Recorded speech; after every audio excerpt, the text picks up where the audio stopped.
Welcome to the ThunderCast, your martial athletics podcast produced by the fans, for the fans, with your hosts, Russ Livingood and KD Hudnall. We're bringing you the thundering word on the thundering herd each and every week, so keep it right here. The ThunderCast is on the loose.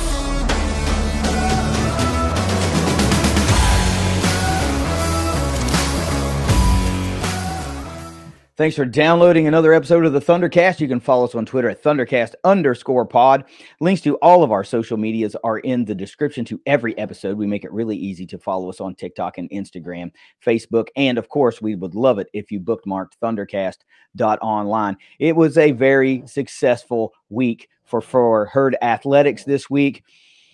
We're talking about new all-time levels of achievement, man. And amongst other things, it's that time of the year when we're starting to see more all conference teams come out. You know, we had some the week before with track and field. We've got some more that have come out this week.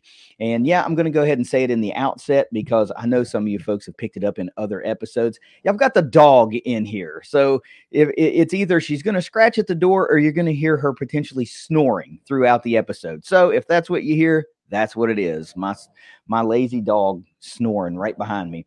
Russ, what do you say we get into this bad boy and start covering all that we've got to cover with a quick word from our sponsors at Leasure Oliver PLLC. If you've been hurt in a wreck, call the law firm of Leasure Oliver PLLC. Find them at 304carwreck.com. All right. Well, let's get it rolling. Give me 5 things that every herd fan absolutely needs to know this week. Here's 5 things that every herd fan and our snoring dog Daisy needs to know this week. As always, brought to you by Ignite Link, the Tri-State's premier IT management team. Number 1, super cool, Grace Kelsheimer's NCAA zones performances. She finished 15th out of 80 in the 1-meter dive and 31st out of 75 in the 3-meter dive. Both are best in program history. Yep, all-time highs. That is really not the only bullet point I wanted to hit, but that's the one you have to emphasize because we've been talking about it all year. This swim and dive program is hitting new heights on a program level, school records everywhere. And we were pumped when Grace got the nod, you know, to compete in the NCAAs, and we were curiously awaiting the results and to hear both, not one, but both of her results are new program highs. What more can you say about herd swim and dive? Super, super cool. As I read and understand it, I think it's for both the 1-meter and the 3-meter, but this was her second consecutive year that she qualified and got to participate in the NCAA zones. So just an amazing, amazing achievement to get there. And then once you're there, finish 15th out of 80. And then in the other one, 31st out of 75, top 50% in that one as well. In the country, mind you, that you're going up against these and beating the program highs by a significant margin. Very good. All right, number 2. This is kind of a way back here, but Bryce Blevins was named Sunbelt Conference Pitcher of the Week. And this is back on that second game at the Jack, where he came in the first inning, pitched 7.1 innings in relief, 7 and 7 1/3, and then had 9 Ks in relief in that. Yeah, pitched a gem in relief, man. Started out super rough for the herd. Get the quick, you never want to see the quick hook, right? Yeah. But to come in and have 7 1/3 of SBC pitcher of the week caliber performance, awesome. After setting down, the starter in that game had sat down, not in order, but retired without giving up a run in the first, you know, got a double play, get him out of there, picked him off, whatever it was. Top of the second, Bryce has to come in. He's down 5 runs with only 1 out. You know, it's a tough situation to come into, and he came in, immediately shut him down, and then just from there, he was just dealing, man. 9 Ks in a little over 7 innings pitched, and very cool that weekend series got the series win, got the pitcher of the week, the first homer by Trey Hondras, the first pitch. It was just a very good series to open up the Jack. It's wild that we are still, talking about that first series. But I mean, of course, a lot of it is just the nature of the beast of how we've been recording lately. But still things. Yeah. All right, number 3, tight end coach Derek Shea has been hired away to become a senior analyst for Kentucky. Yeah. So that's going to open up, obviously, a position. Don't know if we're going to promote from within, if we're going to hit the ranks. I haven't really seen anything. If you have, we can talk about it. I have not, but Coach Shea was here right at a year. And if folks will remember, he was hired from Mizzou, and he was an analyst there. And then he came over. So this was his first position coach duty. I don't know if it was his first ever, but, you went from analyst to position coach, now back to analyst. And I think those type of things, we're seeing more and more of this, famously just in the SBC world. We saw South Alabama coach Kane Womack leave a head coaching job to become a coordinator. Yeah, it's at Alabama, and I kind of get that. But it's kind of like a role reversal, Still, it exists that guys are, you climb what you would call the natural ladder, I guess, analyst to position coach to coordinator to head coach. But man, it just speaks to the disparity. And I don't want to speak necessarily on what Coach Shea's situation was, but it speaks to the money that's available for these guys to leave a head coaching job to be a coordinator, among other things. It's not always about money, but that's got to be a damn big factor. You know what I mean? Well, there's an even worse, a head coach in the Sun Belt that went and became a tight ends coach at South Carolina. It's that's not a coordinator position. That's correct. Yeah. But still, in these days of expanding how many people you can have on a coaching roster, as long as you call them an analyst and not have them be an on-field position role, you see more and more of this over the last 5 years. This has become a bigger thing. Yeah, this is why folks have to get over this. I'm going to do finger quotes for you guys that are just listening on audio, but there's no loyalty in sports, right? Because there isn't. And you can't, when you have, this is not a knock on Coach Shea, right? Because it's a free market. You do what you want to do. This is why you can't get mad at players that transfer, right? Because coaches are doing it too. Yeah. And we have guys on the roster that committed to Coach Shea. Yeah. And now he's gone. Yeah. And we have guys that were undoubtedly on the roster that portaled out or whatever, that he was involved in their recruitment or trying to get them maybe to stay at Marshall because you're going to be a big piece of what we're trying to do. And now he's left the staff. So it can't be one and the other. It's both, like everybody, as bad as we hate it and as bad as I hate it at Marshall, that's just the way it is. Well, so if coaches can do it, so can players, obviously. But let's put it in the real world for all these people that are saying, I don't like how this does, and coaches doing this and leaving for this. KD, let's put you in a management position at ABC Supply, and then somebody else, XYZ Construction, comes along and says, well, it's not a management role, but I'll give you this, and you're getting paid sometimes double. Right. You're doing what you want to do for your family. Sure. You're not going to say, no, I'm really upset about what people may think about me for doing this. Everyone's goal is to try to move up and move up and move up, and how they can do that, not just monetarily, but in chances, opportunities. Sometimes you may have to go a step down if it's a bigger program so you can go up. Hiring from an SEC senior analyst position, you may get a better position than a tight end coach. You may get better than an offensive line coach, something like that. I don't hate when guys do this. I hate to see when they leave, but also I'm happy that they are trying to further their careers, because aren't we all?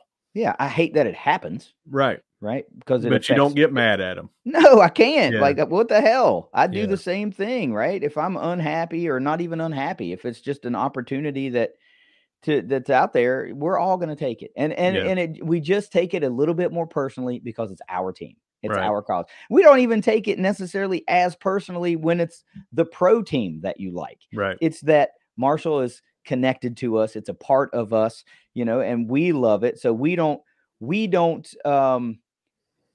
exercise our fandom the same way, right? Our fandom is loyal. And obviously this is a business, both from players and coaches and everybody. Like if your head athletic trainer leaves, still the same kind of scenario, but it's just the business of it. And so I don't hate it. It just sucks when it happens to our team. But what's the other side of that? You get an opportunity to upgrade the position. Yeah. That's the opportunity. So then the onus falls on the staff to make a better hire and bring in a more talented coach that can get more out of your players. Again, no knock on anybody, but that's what it is. When a player transfers, that's an opportunity to upgrade a position, right? And we've seen this in the coaching staff. You hire a guy and you slide an existing coach over to be the tight ends coach because you brought in a, more talented, whatever, wide receivers coach. I don't know. I'm just spitballing here. So the opportunity, you got to see it as an opportunity. Even though it sucks, it's an opportunity to get better. And it's the same way with players in the portal. We cannot get mad when ours portal out and not celebrate when they come in. Yeah. Same thing. We're going to be poaching a coach from somewhere else. And when we do that, we're all going to be like, hey, I'm glad. But you can't get mad when they leave and happy when somebody comes in. Let's move on. Get over it. Move on to number 4 here. Both of these next two will be about women's basketball, and deservedly so. Regular season accolades. These had not come out until last week. Regular season accolades for women's basketball in the Sun Belt Conference. Kim Caldwell is your coach of the year. No brainer there. Yeah.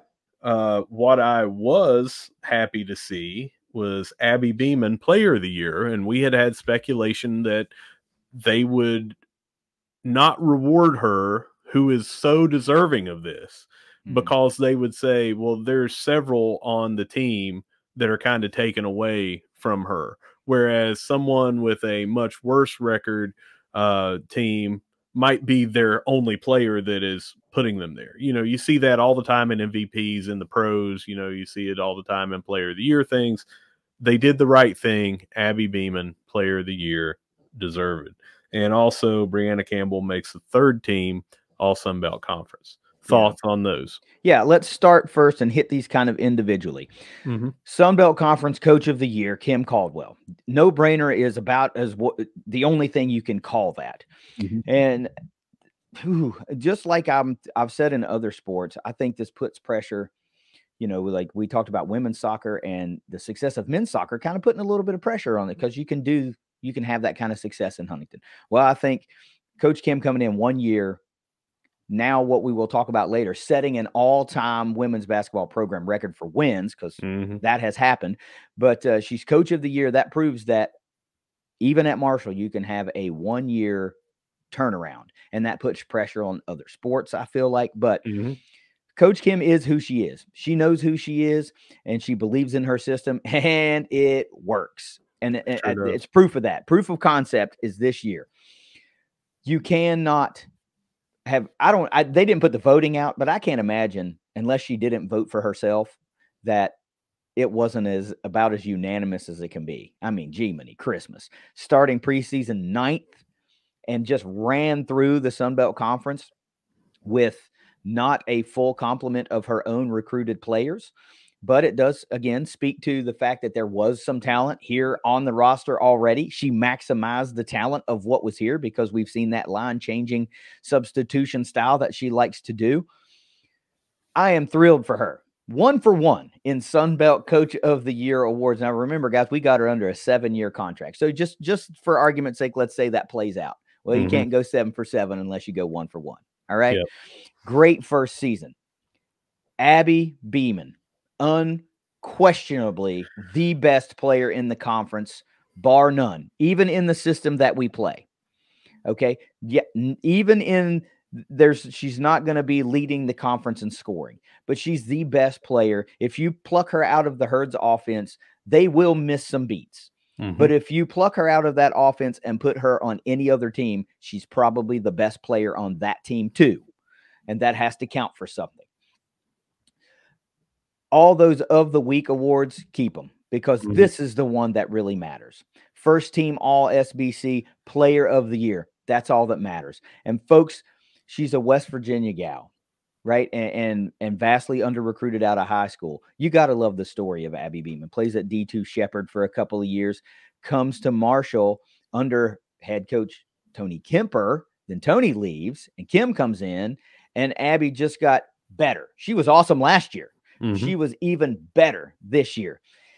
She is really freaking easy to root for. And I think based on what happened in the Sun Belt Conference tournament, far more eyes got on what was going on in Huntington, West Virginia, and what number 4 can do, right? She's just amazing. We've been preaching it all year. The Sun Belt Conference did the right thing, at least from a player of the year standpoint.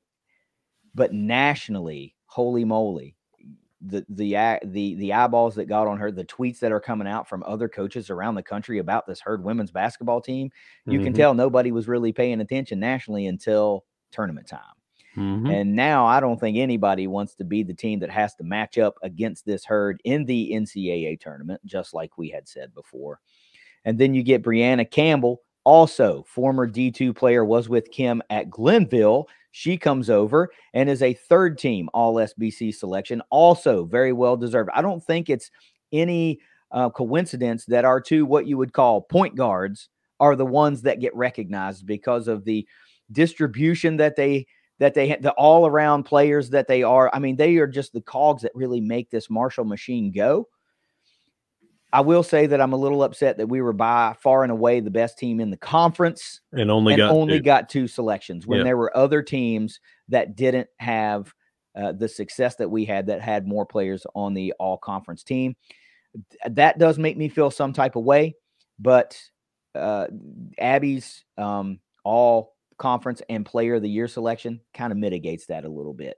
But still, we had probably 2 or 3 other players that deserved spots on an all conference team. But overall, how can you be mad at that? And when you think about it too, with Brianna Campbell and Abby Beeman, they play the same position. So you've got first team and third team. So you've got 2 of the top 3, you know, so you're thinking, okay, who else would make it on here? You would think someone on the second team. You would think somebody else making it on the first team, if not Brianna, because, you know, again, Abby's already got that spot where she plays that position. So there's flaws in the system, and definitely when you're rewarding teams that finished much worse than us and that we soundly beat, getting more players on the all-conference team, I don't know. One, you're proud that it says our entire team was pulling their weight. Yeah. And the other is like, well, there were some standouts that just did not get recognized. I think that may be a little chip on the shoulder for next year when they come in. Well, to go along with that, we've talked about many, many times, we don't have a true center. So they're going to award a center. You know what I mean? And I mean, oftentimes, sometimes you'll see a bunch of guards and forwards, but if they have a standout center, you would like to think that that's going to be recognized. And we've talked many, many times that we don't have very many true forwards. You know, Mahogany Matthews had a good case for that, but she missed 9 games. So I can see how she might get outpaced by somebody that played a more full complement of games. But yeah, you can make arguments for Aislinn Hayes. You can make an argument for Meredith Mayer. You can make an argument for several of our players, but what you can't do is nobody in this conference women's basketball discussion can look and say Abby Beeman did not deserve to be player of the year, because I get that your fandom wants to pull for your own team. Ours does, but I can also be like, well, she wasn't the best player in the conference this year, but Abby was. She was far and away the best player in the conference. I was worried that they were going to give it to Taryn Ward because she led in points and in rebounds. But when you start looking at the stats, she was shooting much worse, taking a lot more shots per game than the next, let's say, top 5 scorers.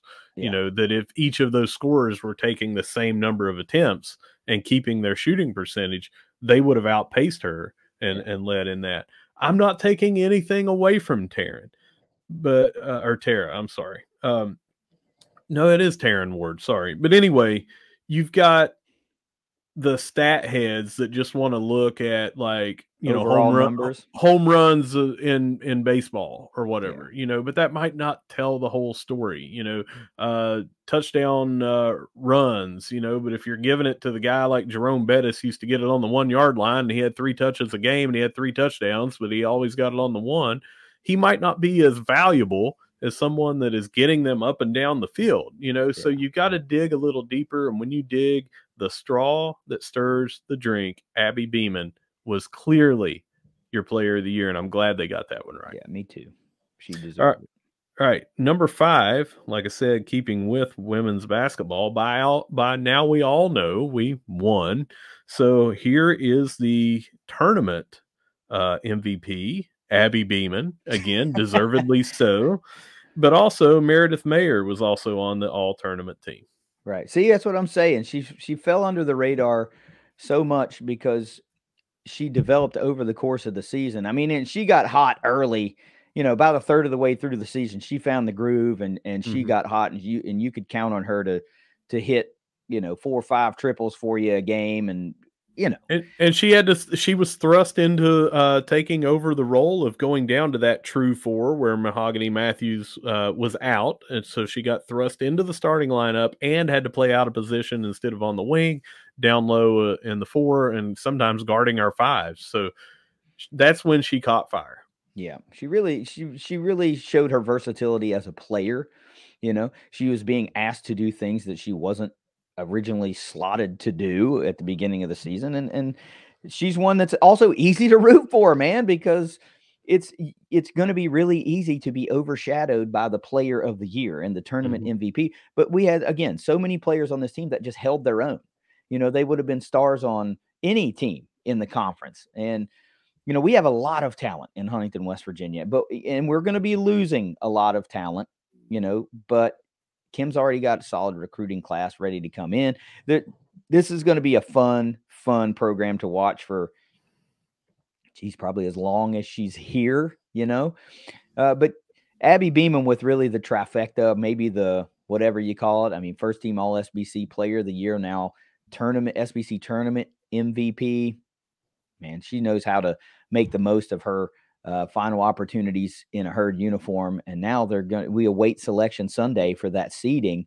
I don't know if you have it, but bracketology projects them in the South Bend regional as a 14, I think. 14 versus number 3 Notre Dame, who would be hosting that little pocket of that region. This ends our 5 things, again, brought to you by Ignite Link, but we're going to continue to discuss this game and this tournament that the women's basketball team had. But thanks to Jed and Ignite Link, the Tri-State's premier IT management team. Yeah. Good run for the Herd in the SBC tournament. Obviously, you win it all. Personally, I got a little the time didn't match up. I was sitting in the airport at HTS watching the game on my phone, man, and it was like, dang, the Herd just seemingly could not get within 5 points. You know, as they get to 5, and then JMU would stretch it out back to 8, and they were just always in this window. And as I figured would happen, as soon as I had to go airplane mode on the plane, well, the Herd goes and ties the damn game up. And then I still haven't gone back and watched the 4th. And what I realized then when I landed went to overtime. I will watch that. You need to. But I knew as soon as I had to go airplane mode, the Herd would make a run. That's just how I stop watching games when they're close, because I feel like personally it hinges on me. On you, And every time I would watch earlier round game, you know, being back in West Virginia this weekend, I'd watch it for a little bit and they'd go cold, or their lead would dwindle, or they'd fall behind, and I'd just stop watching. And then when I check the score a little bit later, they will have regained the lead. So I feel personally responsible for the successes and failures of the scoreboard if I'm watching. So they feel the same way. I know. That's why I don't watch. You know, I love them and I want them to win. So I sacrifice my personal enjoyment and just don't watch most of the time. Well, let's talk about the opening game real quick. Yeah. 116 points. That set a record. 62 at halftime set a record. Threes made or field goals made, I think, was 47. They set 8 individual records during this tournament, and a large number of those came in that first game. We went on a 32-4 run during that time, and at the time, the other team didn't have 32 points. I mean, we were just crushing them at halftime. The game was almost statistically over. If you look at the win probability, it had been at 99.9 in the second quarter for a while, 97.9 from midway through the first, or maybe it was right at the start of the second, I think, is when it shot up real big.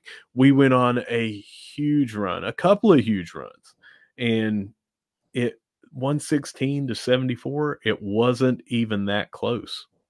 It was not.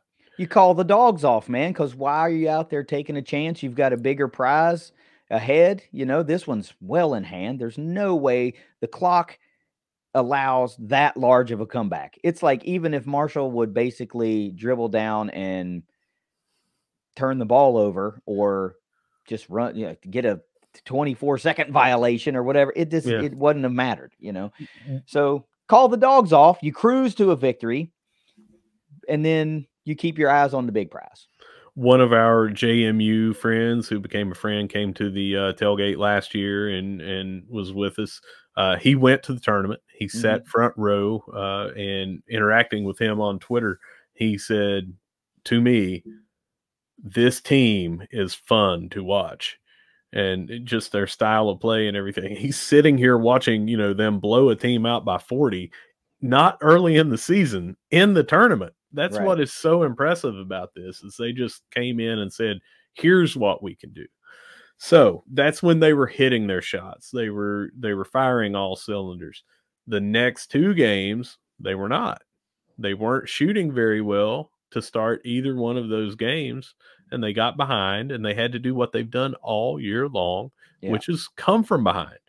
I said in engagement on Twitter that I'm not worried.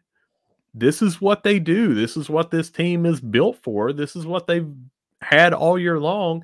It's almost like they practice to do this. It's like, well, let's get behind, and then we'll just wear them down.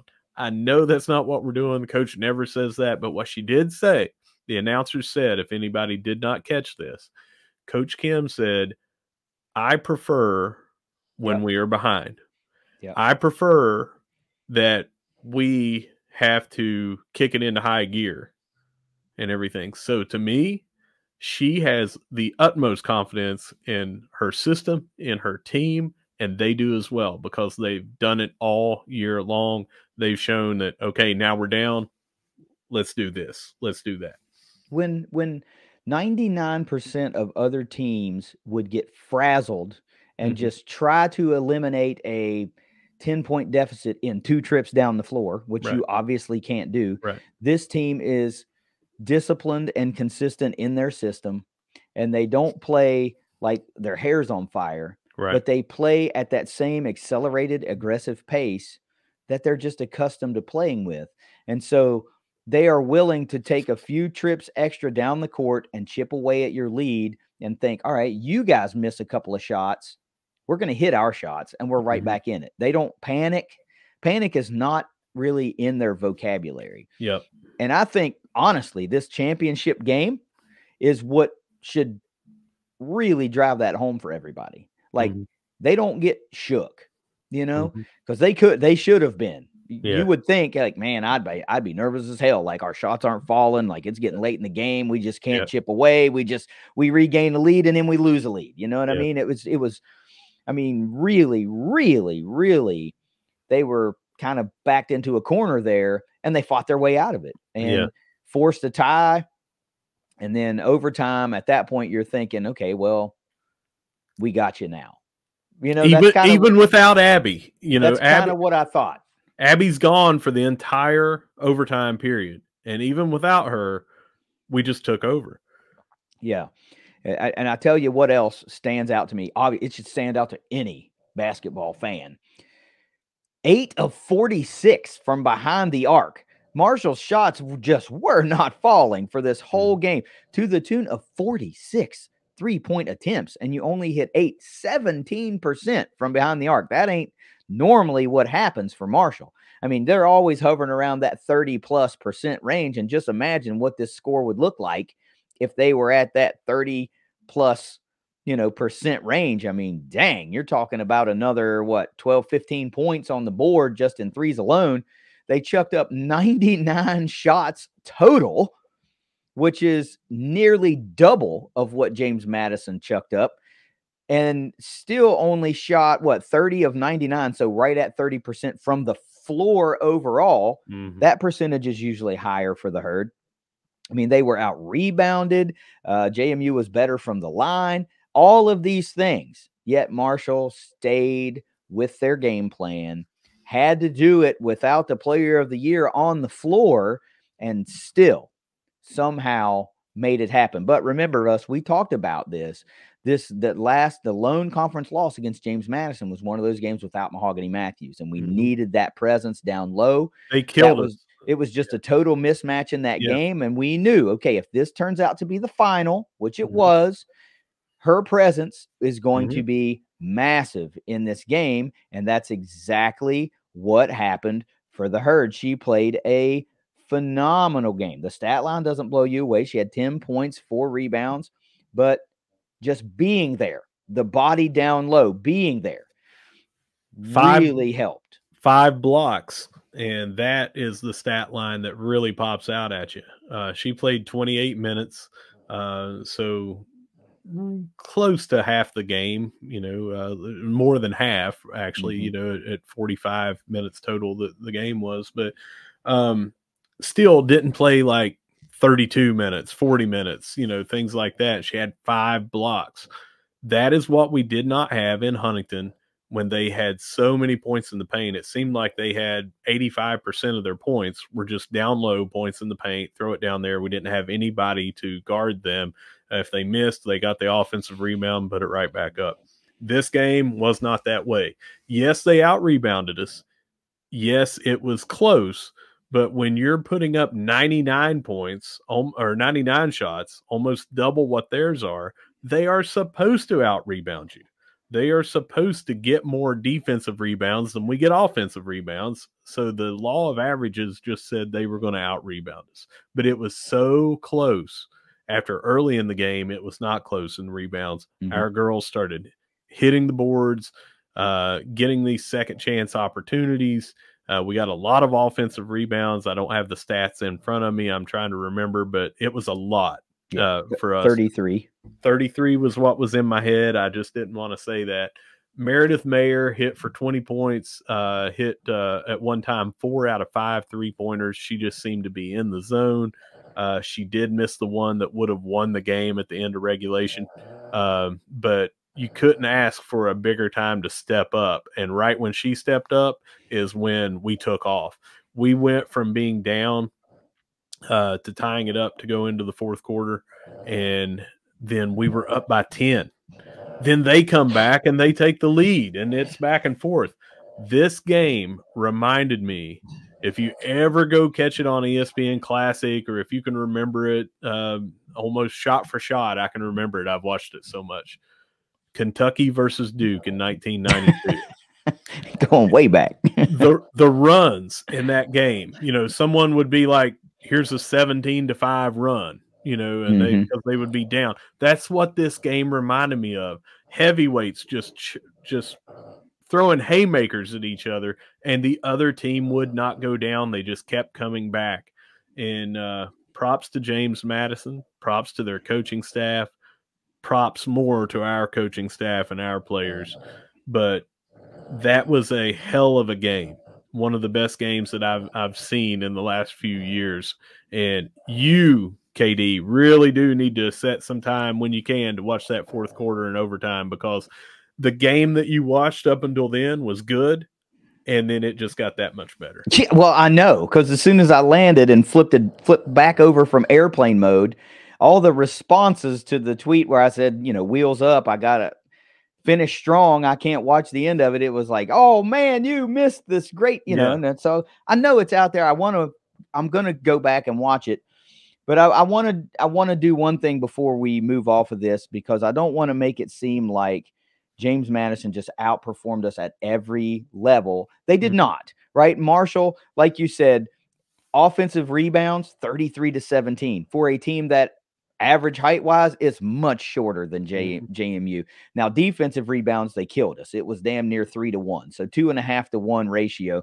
But assists, Marshall dominated 20-9. Blocks, really close, 5-4. Steals, the hustling team that we all talk about, this relentless Herd team, 20 steals for the Herd, just 8 for James Madison. Overall turnovers, the Herd had a massive lead. James Madison had 39 turnovers, the Herd just 12, which means points for turnovers is where the Herd made their damage.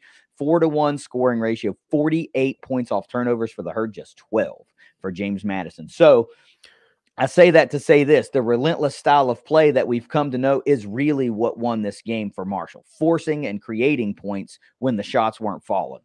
Do one more for me there, since you got them up. Points in the paint. Points in the paint. Actually, Marshall outpaced James Madison, 40 points in the paint to 34 for JMU.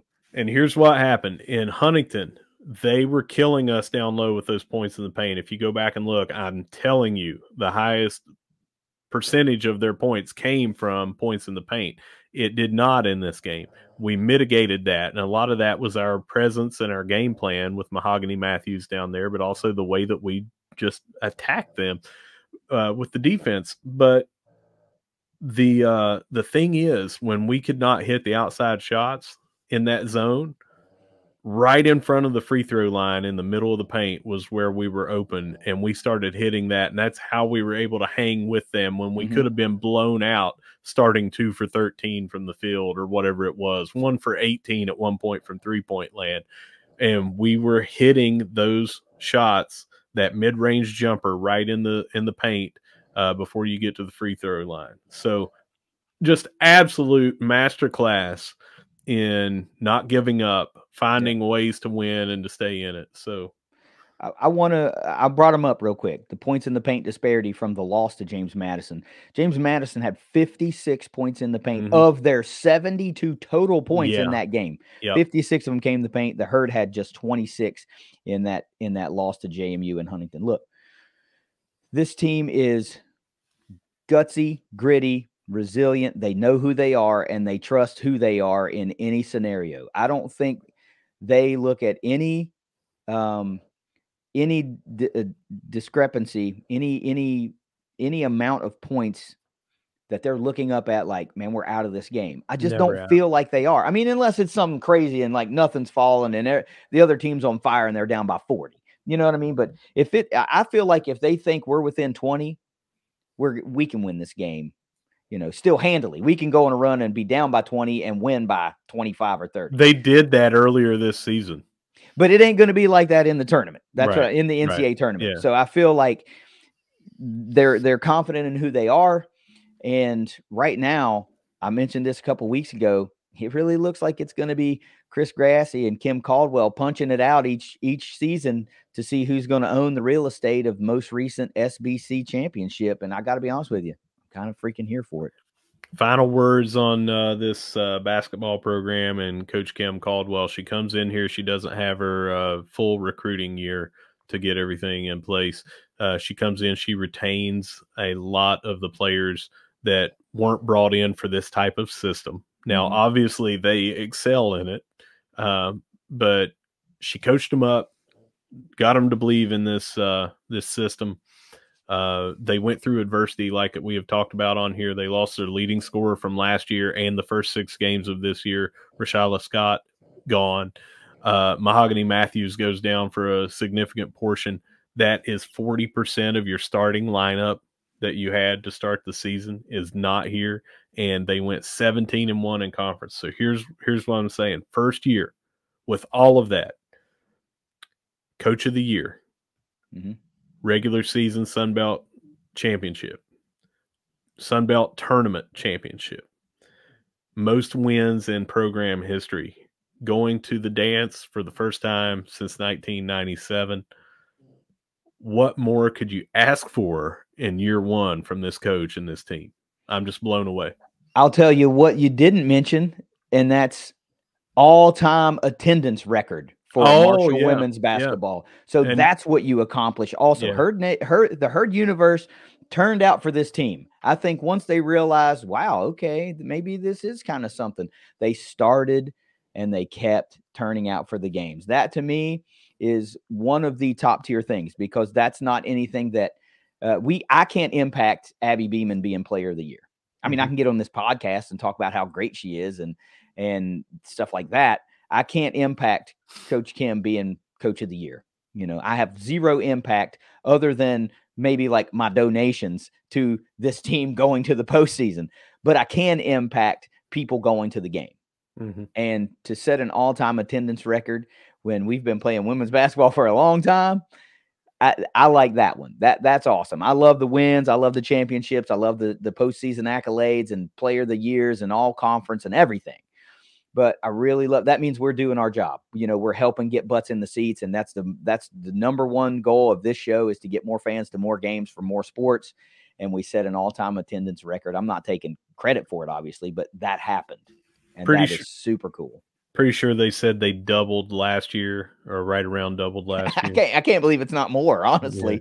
Well, and early in the season, the attendance was not what it was at the end. Everyone loves a winner, but it was also word of mouth by people that went to those games and said, "You have got to go. You've got to see this." Yep.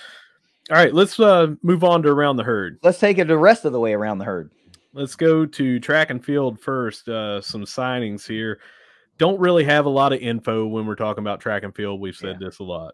They signed Makai Davis, Jason Ravello, and Landon Brumfield. The only thing I'll say is Brumfield is from right in the Taze Valley area. I think was Winfield High School. Yeah. But that's about it. We don't know what they're going to run and all that stuff. There's just not recruiting info like there is when you talk about football and basketball. Right. Men's soccer, they signed Tiago Apolinario Pereira, and if I don't get that right, shoot me, because I practiced on that a lot.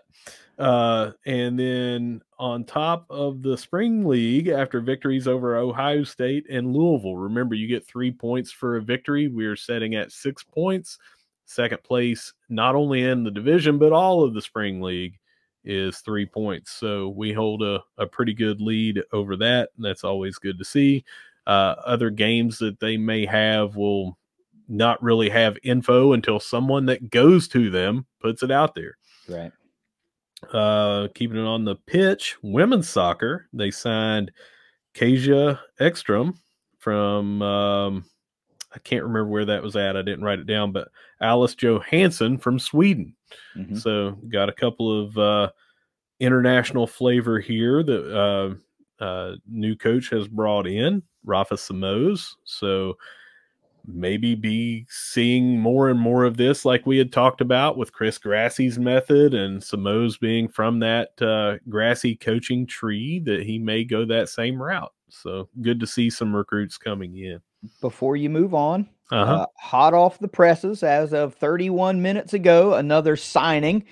Benavida Nicole, a two-time NJCAA national champion, is coming to the Herd. So more recruiting news. And you've got to love when someone is a two-time champion. They're at least coming from a good system, even without knowing her stats and contributions to those championships. You got to love that. Volleyball, they signed Sarah Stratton, who is a New Zealander by way of VCU, Virginia Commonwealth, and she is transferring over. Lots of signing and recruiting news in this Around the Herd.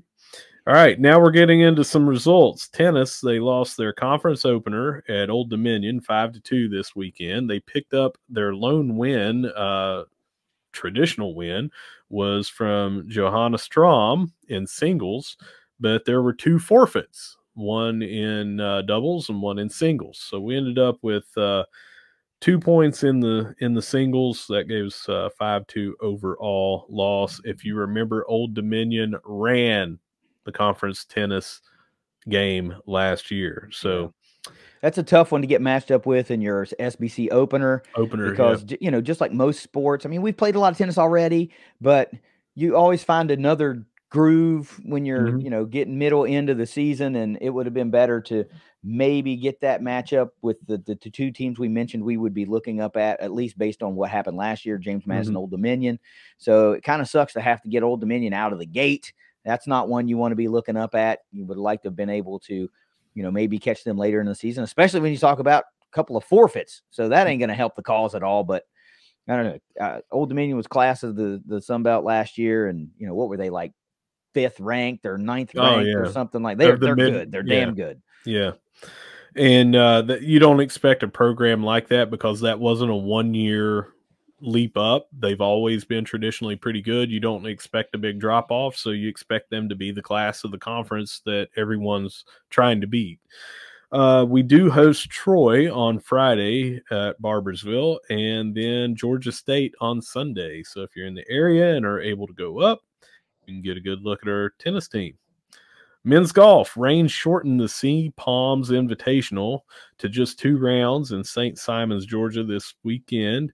The Herd were tied for 10th out of 22 teams going into that final round that was canceled. And they were led by Ryan Bilby, who was tied for 19 overall at even par. And they will play in the ECU Collegiate next Monday and Tuesday. Women's golf, Marshall finished 7th out of 11th at the River Landing Classic, so not as good as a team in Wallace, North Carolina last week, but they were anchored by Casey McIlvain, who was tied for 6th and one of only 4 players to put up an under par round. When you look at the leaderboard, just about everybody finished above par, but even individual rounds, there were only 4 players to get under par in there, and Casey was one of them, tied for 6th. So a great showing. They won't play again until April, so nothing to highlight for coming up this week or even next week. Moving on to the Diamond Sports baseball. Way back, they lost or they beat Manhattan last Sunday, and the reason that I bring that up, we had not recorded. That 3-2 victory gave the first series ever in the Jack, gave us a series victory. So that's why I'm highlighting that. Midweek game, they beat up on Bellarmine 10-2 on Wednesday in some very rainy conditions. That one was delayed a start, and then it was delayed again during the game. They won the weekend series against Southeast Missouri State, so 2-2 in series at the Jack. Scores were a loss of 6-3 on Friday, and then wins 7-5 and 5-4 on Saturday and Sunday. Got to talk about that 5-4 victory because it's going to coincide with what we talked about in softball. But at the same time, 5-4 victories on walk-off 2-run home runs to end the game. Owen Ayers hit one for Marshall, crushed it, won the game in a walk-off, and mere minutes later, which we'll talk about here in a minute, Bella Gerlach did the exact same thing at softball. Yeah. They ended up losing to WVU at Go-Mart Park in Charleston on Tuesday, 11-2, and then they are traveling to Hattiesburg for a weekend series against Southern Miss to open the conference slate. And you just talked about it with ODU. It Not might a good be draw. might be an even worse draw here. Southern Miss is perennially in the top 25 and goes to the tournament, and we're going to play them as the opener on their field. Yeah. Not ideal. Not an ideal draw for the SBC opener. Got to rewind a little bit and talk about this Southeast Missouri State series because surprisingly, I dropped into the Mountain State this past weekend, and was able to go to the game on Saturday. My cousin and I went to the game, and first trip for both of us to Jack Cook Field, obviously. And what I've got to say after finally being able to see it in person, the last time I saw it was last year, and it was still a lot of dirt. You know, there was nowhere near any type of finished-ish product. I walked into that place and was immediately blown away. If you have not made a trip to Jack Cook Field, what in the hell are you waiting on? We give tickets away all the time. Please claim a set of those tickets and go to the game. It is an absolutely gorgeous venue with not a bad seat in the house. Impossible to have a bad seat in that house. I ran into some buddies of ours and talked the whole game, and we were cracking jokes and having a good time. And what a great experience! And in the game that I was at, man, there might have only been like maybe 2, 3, maybe 400 people because it was cold, windy. It had been raining. They pushed start time back an hour to try to let the weather move out of the area. So it was not ideal conditions, and still quite a few people turned out for that game in spite of all that.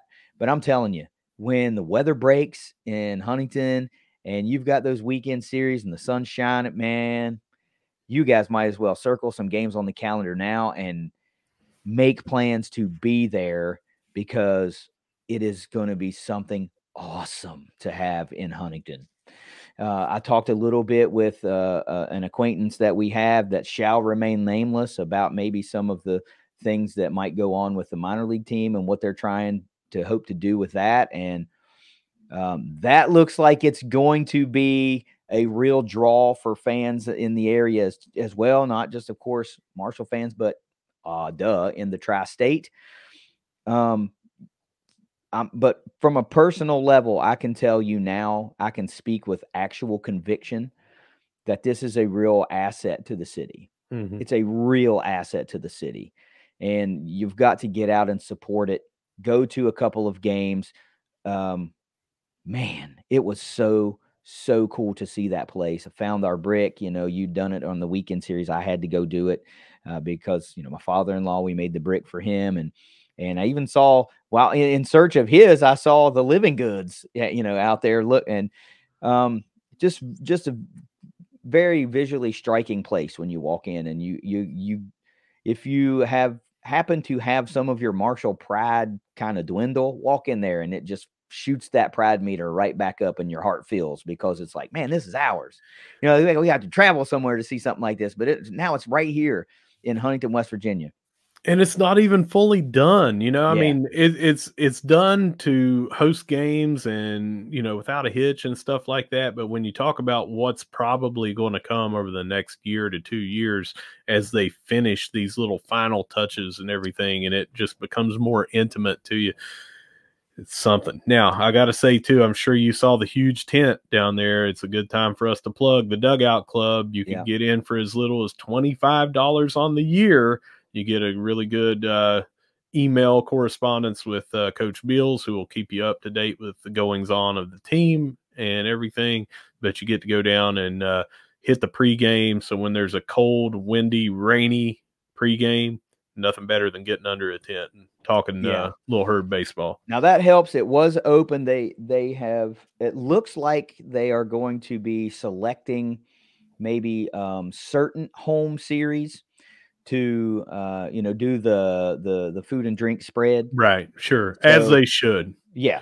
So if you're interested in joining the Dugout Club, which I think is probably one of the best $25 that you'll spend, because it comes with other stuff. You get discounts in the team store when that gets open, because I can't remember if they said, are they going to have like some exclusive gear that's only going to be sold at the Jack? And I don't mean Coldcat stuff. I mean Herd baseball stuff. I can't remember if they said that or not. I can't either, but just the different levels that you can get in, the higher discounts, right, and stuff like that. And that is to the online team store.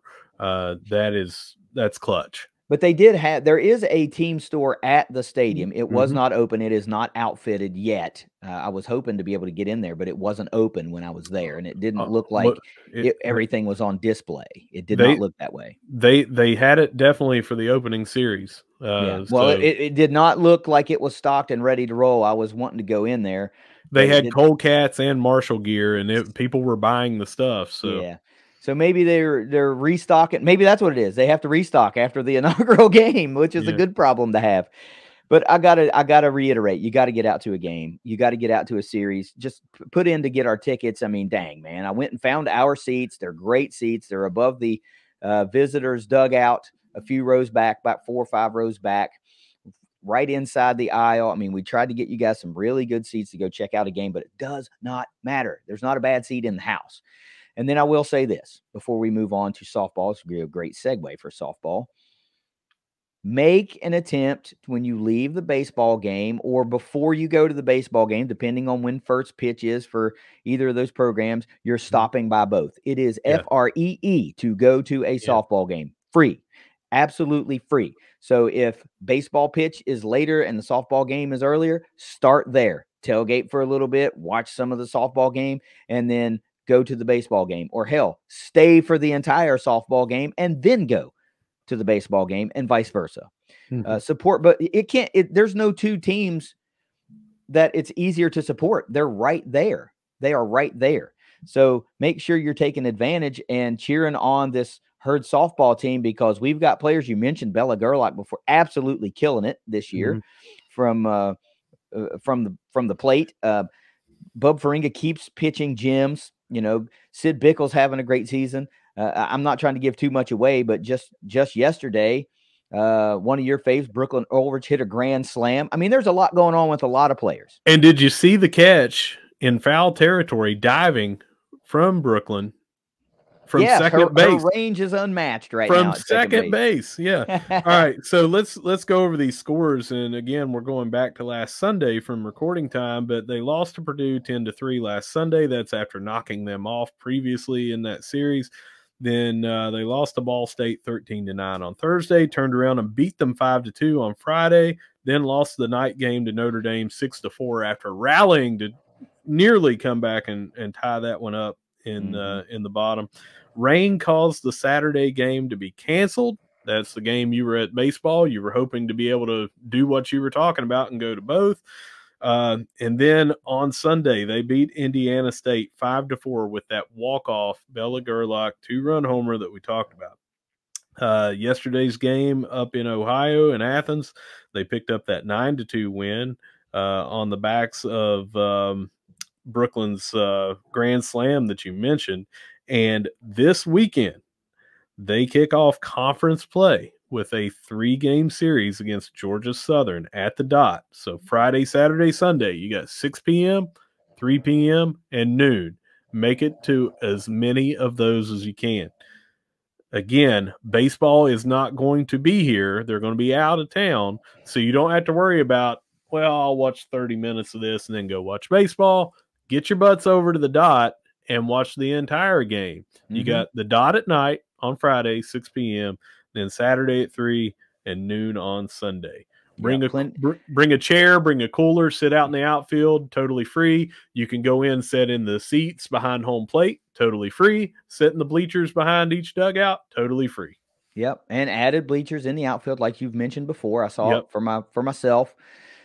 If you got a pickup truck, sit out in the parking lot, in the bed of your truck, in some chairs, you know, and really do it up. I mean, dang, bring a cooler and hook it up. Excellent opportunity to see Herd softball. These girls are fun. I mean, there's the clips that they're putting on from the games. They're fun. They're really easy to cheer for. I will say this one last thing about the baseball game I went to, because you mentioned softball game was canceled. Guess what? About half a dozen of those girls walked their way over and sat down and watched the baseball game. So even though I didn't get to see them play, well, there they were cheering on the Herd, cheering on the baseball guys. Last thing I want to say about that baseball game, special shout out. I mentioned this on Twitter. There were 2 fans that absolutely heckled the pitcher in the most respectful way I can think of. Like, there were no personal attacks. There's no nothing. This poor kid kept throwing over to first base. I mean, when I say probably 20 times, easily 20 times in this, he was just so worried about this whole runner on first. And this was during Kalen Smith's at bat. And I mean, he worked and worked and worked. And then, you know, ultimately they rattled that poor pitcher. It was the best thing I'd seen. Man, our buddies and my cousin and I were standing there just cracking up laughing because I have never seen heckling not get personal for as long as that heckling session went on. So however you feel about that, to me, it was all gamesmanship and good, clean fun. And they had an impact on that game because that led to the 5-run 6th inning that gave the Herd the ultimate lead and ended up winning after we tacked on an insurance run. Excellent job by those two guys. All right, we're going to finish this up with men's basketball because we've already discussed women's basketball. You know all those scores and results. They knocked off the 7th seed, Georgia State, in the SBC tournament on Thursday, and then they lost to eventual champion James Madison 81-64 on Saturday to end their season. Yeah. Just a quick note on that game on Thursday. You really got to see what this team was capable of. Came out hitting some long-range shots early. They did very well on defense and on the boards, and they knocked off a team that was ranked significantly higher than them. You know, the team that had just finished 7th versus us finishing 10th on a 8 of the last 9 that we had lost or something, 7 of the last 8. So to come in and have that kind of a rebound game shows you what we could have done. Yeah. We just ran into the best team in the conference as far as winning the championship. We went 81-64 against James Madison, and that game really showed us what we've been doing before that game against Georgia Southern. Yeah. Just missing shots, bad shot selection. I mean, just a little bit of mixed bag of everything. Yeah. A couple things from me about that. Great job of not being bounced in their opening round game. Mm-hmm. You always want to try to win. If you're not going to win the whole damn thing, at least not get bounced in the first round. 2, this is why beating a team that had just beaten us, you know, like right there at the end of the season. Mm-hmm. So neutral floor, they were able to get it done. Number 3, Cam Kerfman climbed all the way to number 6 and made 3-pointers in a career in the NCAA history. We remember months ago, we were talking about how high could he get. We weren't sure if he could get, 8, maybe 7, got all the way up to 6 all time and made 3-pointers. That's something to be proud of. Of course, not all of them were made at Marshall, but a damn bunch of them were. And there was Marshall utterly left off of any SBC teams, did not get any all-conference selections. When you struggle like that, you might expect that. I think Nate Martin had a good case of being an all-conference selection because he was just consistent all season long. He was good for basically a double-double all year long. So I get it, but overall, it was just a very disappointing season from a year ago where we said, we had all kinds of best records since like 1987 or something like that. And it was just too much bad basketball for too much of a stretch of the season. And now the question was asked, and now it kind of seems like it might be already put to bed. Fans are immediately like, well, what are we going to do head coach wise? And I mean, we kept talking about like there was extensions were signed, and I came to learn that it was 3 one-year extensions instead of 1 3-year extension, which is why people kept saying there's no buyout. There's no buyout. And I'm like, well, if it's 3 years, of course there is. But that's what I come to learn is what it was, is 3 one-year extensions. So Dan has already come out and said, I still want to coach. I still feel like we can make a go of this. I've got some work to do in the recruiting trail, but I'm coming back. Take with that what you want. I know fans are going to feel some type of way. A lot of fans are going to be upset by that, but here's the short and sweet of it. We were like 4th in the conference in attendance. So that means people are still coming out to the games, right? So even though you might be mad, you're still coming out to support the herd, which is a good thing, right? And ultimately, if I'm not like saying you should do this, but as long as those numbers are like they are, that's kind of really what matters to the athletic department. People are coming out to support. Tickets are still being bought. So and who's to say that Dan can't go out and get 2 or 3 guys or however many he's got to get. I don't remember how many went through senior day. 2 or 3 guys, let's say, and make a run at an SBC championship. Are they that far away? I don't think they're that far away, man. It's like how many times did we talk about cold shooting night that just did the herd in? So you find some shooters, you get some guys that can, bang down low. The problem is I've seen things like when they start saying like Obena's got a year and he's got a decision to make. Well, what's the decision? Like you spent your whole career here with Marshall and, folks love him. You know, he's a big part of what we do, and he's been successful. And that's kind of like, why plant that narrative? Maybe he doesn't think he has a decision to make. You know, why do that? Well, and let's rewind about him. Is the reason that he came here, one is it was local and family could be here to watch him and everything, but he came here for our engineering program. Yeah. He was thinking about schooling first. So I don't think that it's that major a decision unless he has an opportunity to go somewhere for a further engineering degree as a postgrad or something like that.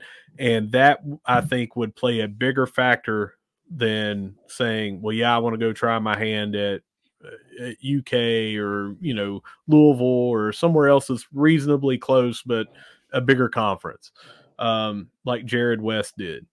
The other thing that I really, really, really want to hammer is that you mentioned the athletic department and they care about the dollars, and they do. I'm not disparaging that comment whatsoever, because you have to have that. They want to get the attendance here so they can better these programs.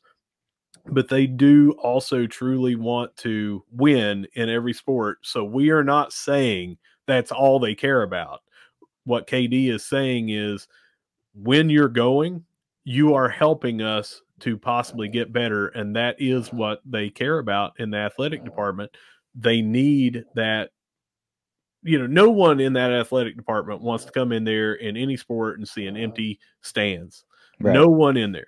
So just clarifying what KD's saying so we don't get quoted and say, well, they said all that they care about is money in the athletic department. God, no. That's not what he's meaning, guys. They want to win, trust me, and I think that what you've seen in a lot of these, I mean, look at what's happened with women's basketball and, you know, swim and dive, and they're trying to elevate. Since we moved to the Sun Belt Conference, we've talked about this. It just feels like everything is elevating and moving toward that. So men's basketball, they want to do the same thing with that. They want to get back to winning. Everybody at Marshall wants to win. Trust us. Yeah, no, what I meant, you're right, but what I meant is, for Herd fans are showing that they'll go when we're winning and they'll go when we're not winning. Yeah. And if Dan still has a passion for coaching, I mean, he's the only coach to send us to the NCAA tournament in, 30 some years. And granted, it's been a little too long since we've been back.